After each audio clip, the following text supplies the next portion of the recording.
Hey everyone, and welcome back to my channel. My name is Sarah, and if you're new, welcome. My channel is kind of all over the place really. It's fairly new to 2020 and I'm not sure what kind of content I should be making, so if you like this one in particular, please make sure you give it a thumbs up and hit subscribe so that I know that you like it. Okay, so that's enough of my face. Just a few pointers before I jump into this. One, I am not an anime expert, so these are just my opinions and yeah, it's what I like. Another is that yes, my taste is quite adult. There is some okay ones in here, but mostly it's pretty gruesome, so keep that in mind. Also, I would have recommended some Studio Ghibli films to any new anime people, but they would take up all my list. So if you are only just getting into anime, please Google Studio Ghibli and get them watched because that is a perfect introduction. Also, maybe avoid the Fireflies one because that will break your heart. Let's just get into this. Number 10, The Ancient Magnus Bride. This was a Crunchyroll binge watch for me over lockdown. It's a new dark fantasy mystery and supernatural series, and uniquely the location of the story is based in England. Yeah, interesting, right? I was immediately shook in the first episode as an orphaned 15-year-old Chise auctions herself for £5 million to a weird 7-foot-tall humanoid with an animal skull for a head. She then moves into this beautiful cottage as his slave slash apprentice slash future wife. Yeah, creepy as hell. We soon learn that Chise's got a Celtic family history and how she's actually a slay beggy or fairy magical being thing that draws magical powers. She begins to master her powers and the fantasy world becomes more obvious around her, and she helps to fight away creatures that are drawn to her that are a threat to like her beautiful countryside lifestyle. I found this series so beautiful to watch. It's really, really addictive. Apart from one gruesome episode, which I did have to skip because it was just too much for me. It was basically a whole story about these cats, and yeah, anything with cats I have to skip that's evil. So if you're a cat lover, watch out for that episode. You'll have to skip through it too. Number 9, Darling in the Franxx, a science fiction romantic drama series. Okay, I'm gonna be real with you. I only watched this because I stumbled across a meme of 02, the main character, and thought, hey, she has my hair, she looks cool. Anyway, it turned out to be a great fun watch and I watched it like really, really quick. It's set in a dystopian future where humanity survives in these weird dome fortress plantation things in the middle of wastelands. We follow the story of a group of teenagers who know nothing about life other than to fight and defend cities against these weird cyber organisms. The teens are in groups of 2 and they operate giant robots in rather questionable positions. One day their lives are soon changed though as a male team member hero crosses paths with a beautiful, mysterious and very naked female named 02. And that's when you hear this tagline. Daddy.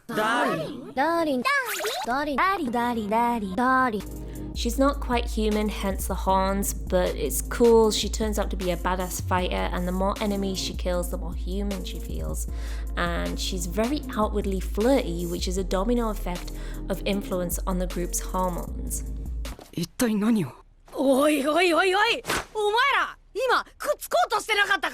Number 8, Japan is Sinking 2020. Inspired by the 1973 novel Japan Sinks, this 10-episode series is an easy Netflix binge. The highly realistic earthquakes in the first episode are enough to freak out any of Japan's viewers and cause them to check their phones with the alert sounds, making the hairs stand on edge. It's exactly as the title suggests, multiple earthquakes causing Japan to start sinking. We follow a middle-class family and a small group of survivors as they attempt to make their way across the country safely. Warning, if you watch the Japanese version, like me, like I do with all my animes, then you'll probably find the kids' random outbursts in English highly irritating. But it's manageable. Death looms over every episode, making it unpredictable as to whom will survive, and some scenes can really kick a punch in the feels. The only negative for me was this weird grey area in the series where the survivors stumble across this random cult. But other than that, it's a great disaster series and quite an insight into what people think YouTubers are capable of. Number 7. Demon Slayer. I love this series so much. It's based in the Taisho period, I think that's how you pronounce that, with some really beautiful scenery. We meet Tanjiro, a young boy who sells charcoal for a living, and sadly one day he returns home to find his family brutally slaughtered by a demon, leaving only his adorable sister Nezuko behind. Unfortunately, he very quickly learns that Nezuko has been transformed into a demon herself as she attempts to attack. Through their love and a little hypnotic therapy from a rather helpful stranger, she's soon able to remain side by side with her brother whilst confined to a box. Encouraged through revenge and determination to cure his sister, Tanjiro extensively trains to become a demon slayer. And then the story kind of goes on with fighting demons, and we meet some really cool characters. Number 6, Tokyo Ghoul, a gruesome dark series. Imagine being so badly catfished that your date turns out to be a ghoul that attempts to eat you. That's what happens in this alternative reality where ghouls walk around disguised as humans, secretly eating on human flesh. Poor Ken was half dead when he rocked up in hospital after his romantic evening. It wasn't until his taste buds went fully carnivore that he began to learn he was now half ghoul, the first of his kind. We then follow Ken as he learns how to manage himself so that he can coexist with humans still, whilst also interacting and diving into the dark, violent world of the ghouls. Numero 5. Terror in Resonance. Imagine if there was an anime about Anonymous, but they would make homemade bombs and steal a prototype atomic bomb to scare the crap out of Tokyo citizens. Then this is that anime. 9 and 12 are two brainy hackers that bring the whole of Tokyo to a standstill. The masked duo would go by the name Franxx and feed the police riddles via online videos as to where they'd hidden the bombs around the city. A schoolgirl and a rubbish cook called Lisa witnesses Franxx in action and becomes an accomplice, and also a massive annoyance. As we follow the duo, we learn there is a dark past there and a reason behind their revengeful behaviour. It's a really gripping anime, and I truly enjoyed this one. Number 4, Ghost in a Shell, 1995. A cyberpunk anime film set in the future where the line between humans and robots is blurred.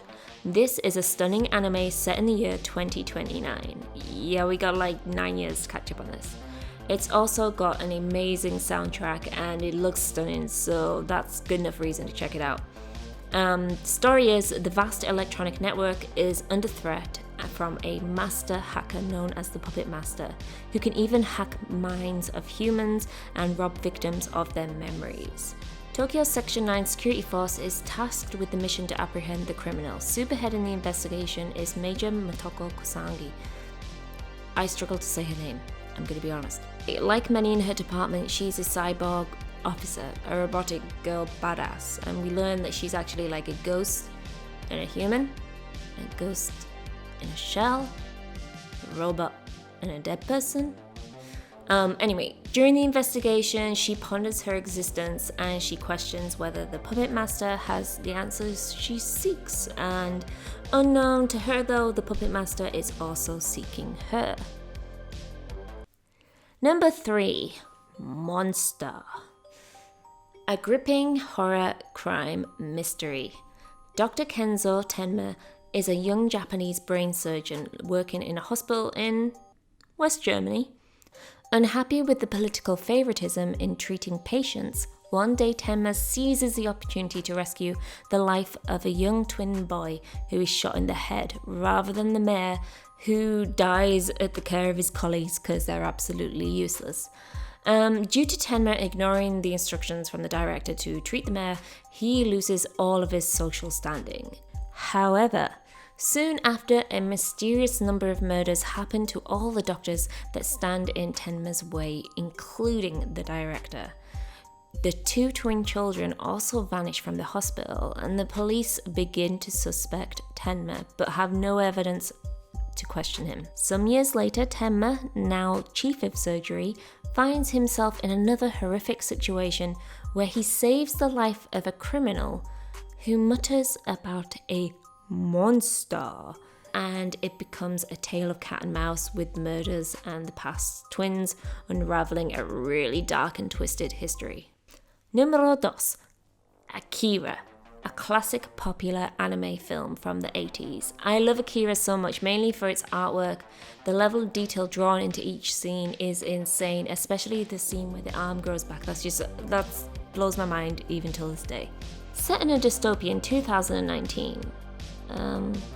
What year are we in again? Akira tells the story of bike gangs clashing in a metropolis near Tokyo, which is soon overshadowed by the military after a strange encounter with a child in the road, which gives one of the gang members telekinetic abilities. Tetsuo was always the weaker member of the bike gang, but now with his newfound telekinetic powers, his ego grows immensely along with his reckless behaviour. Soon his old childhood friend and leader of the bike gang has to find a way to stop Tetsuo before they are all essentially destroyed. Ichi! Perfect Blue. Another retro classic. Perfect Blue is a 1997 psychological thriller. This film is so beautifully crafted that its cinematography and story has inspired many films across the board, even if they won't admit it. Black Swan and Requiem for a Dream. Perfect Blue is about a J-pop star named Mima who retires from her girl group to pursue a full-time acting career. She is joined by her longtime manager and former pop idol, Rumi, and her agent.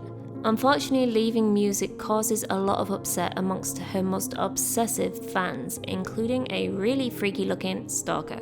Mima lands her first acting gig in a TV detective series called Double Blind. During this time, however, she's slightly distracted as she starts to receive hate mail and even a letter bomb which injures her agent. She also discovers a website called Mima's Room, which is essentially an online blog documenting her day, written as though by her, which is really creepy. As Mima's acting career gets darker, her life becomes terrifying with numerous murders happening around her, pushing her to the point of questioning what's real and even if she was the culprit. Now, I won't give away much more, but it's a must-view. It leaves you questioning what happened, and the more you look into it, the more fascinating it becomes. Anyway, okay, that was my list. I hope you enjoyed it, and as I said before, please leave a comment if you have any recommendations of your own that you would like to share. And please, if you like this, give it a thumbs up and subscribe. Ciao for now.